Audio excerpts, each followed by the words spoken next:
Well, this really just kind of evolved into a great movement.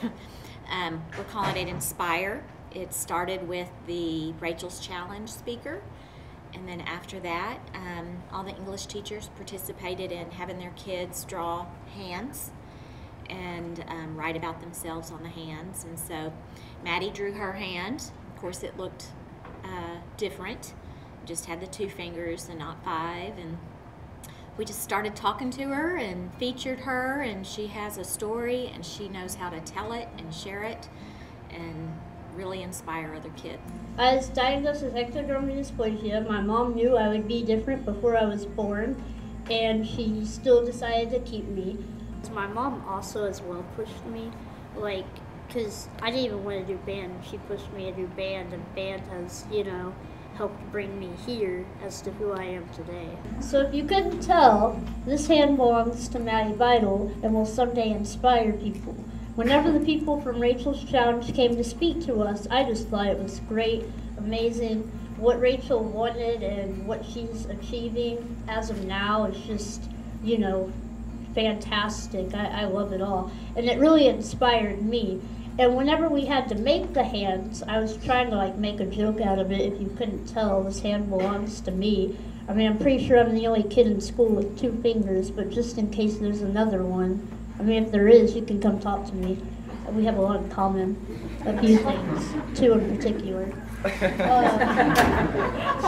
Well, what inspires me about Maddie is how she's grown this past few years. I've known her since freshman year, and she's used to be quiet and very to herself, but after a long time, I kind of just saw how me and her other friends kind of impacted her, and she became more open and more loving of herself and more accepting of the fact that she is who she is and has what she has. And now she's happy to tell her story, and that makes me incredibly happy for her.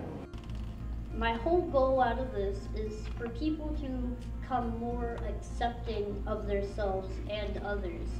Because, once you accept yourself, it's going to be a lot easier to accept others, because accepting yourself is probably the hardest thing to do.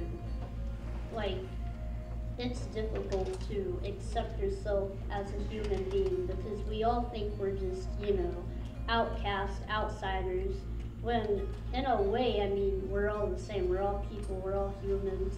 We're not objects, and I think that's what we do most of the time. We treat each other as objects to our life. We don't consider the fact that people have a life outside of ours. We just, we wake up, we go to school, there's people there, but do we really consider them as people, or do we just consider them there as objects to our life?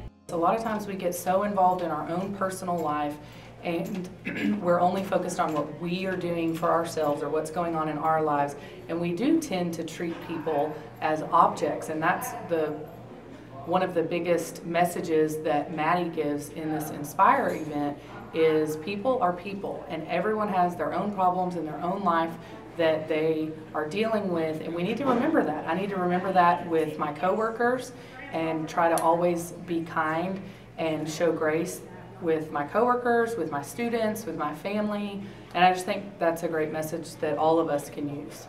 And then me and my friend, we have a thing so where we'll go and give each other a high five, and we'll act like it misses through completely because, whoa!